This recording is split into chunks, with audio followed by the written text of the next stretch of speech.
ito lang, isa lang nga. Ikaw na muna. Isa lang ang sasabihin ko, yung sinasabi mo kanina na maglabas ng ebidensya about sa pagsasalita mo ng magnanakaw si Tita Mel, maraming ebidensya. Okay, kung may Napakadami. ebidensya, At hindi mo, wait wait lang, pwede, maghihintay kang matapos ang nagsasalita dahil kanina pa kayo nag-uusap, hindi kami nagsumasagot. Huwag mo utusan. Joanne, please. Joanne, please. Pag ganyan ang kausap ko, ayoko ng kausap. Hindi na Ay, my sasagot. daddy, Huwag ang mo hilig akong mo dadaanin sa sigaw. Huwag mo akong dadaanin sa pasigaw-sigaw. napapasigaw ang tao dahil makulit ka. Ikaw ang Nagsasalita makulit. ako. O kita mo sa batas na ba? Doon sa kaso namin. Hindi ako nakikialam. Isa lang ako sa naninindigan, nagwi-witness. Dahil sige, maraming mag-witness ebidensya. Maraming Okay. ebidensya. Pwede bang magsalita, Joanne? Pwedeng magsalita! Oh my God. Kapatid ko. go ahead. Okay. Ayaw mo patigilin yan eh. Joanne, pasaya mo lang muna. Mataas ang tensyon ng tao dahil ayaw mong makinig. Sige na. Huwag ka na sumigaw. Baka maputulan ka ng ugat. Huwag ka na. Hindi ako mapuputulan ng ugat ng dahil lang sa'yo, Joanne. Bastos ka!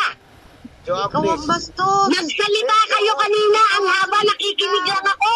Stop! Hindi ka naman kasali. Okay nang ina mo, stop! Hey. Fuck you! Sinungaling ka! Oh, Budol diba? ka! Nutangin mo, mamaya basat ka sa akin! Leche! Budol ka! Sinungaling ka, Joanne! Hey, Taong walang kasalanan, bibigyan mo ng kasalanan! Ngayon, napunta na kayo sa dimandaan!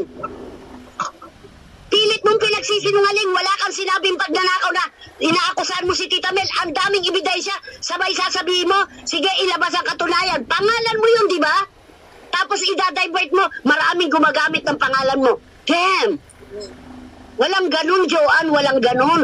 Pangalan mo yun, kahit 10 milyon kaming nag-go-to channel, pangalan mo yun.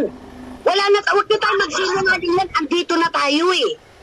Amin na lang kung kayang umamin, kung kaya mag-sorry, kung kaya magpakapatawaran, yun lang yun. Hindi pinahahaba niyo pa yung usapan eh. Hanggang sa napunta sa demandahan, kaming mga nasa abroad ididemanda mo. Pero yung mga tao sa Pilipinas na si Anino, si Idiot, hindi mo kayang idemanda. Why? Nandyan na, abot kamay mo na lang oh. Diba? Bakit kaming mga nasa abroad? Hindi pa. Bakit kaming nasa abroad ang pinag-iinitan mo? At hindi namin tinatalikuran yung pagdidemanda mo. Kung kaya mo, kaya mo. Sabi mo nga kanina, while kausap mo si Jeff, walang karapatan si Idiot magdemanda sa'yo. Ikaw, ang tanong ni Jeff, ikaw lang ang may karapatan? Then so be it, go ahead. Kaming mga nasa abroad ang pag-initan mo. Kasi may Ginagawa mo kasing negosyo. Hindi pa ako tapos. Bababa na ako doon. Tapusin mo muna ako. Bababa na ako.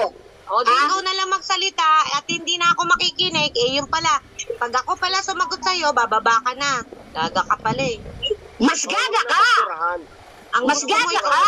Ang sabi ko sa'yo, ang linaw, hindi mo naiintindihan Tagalog. Hintayin mo akong magsalita dahil bababa na ako. Fuck you! Kasi sinungaling ka, budol ka. Yan ang katotohanan. Lumabas na ang katotohanan kanina. Sabi mo hindi totoo ang God certificate. Budol ka, kalis. Kung sino ang nagsasabi. Budol! Sinungaling ka. Kalis!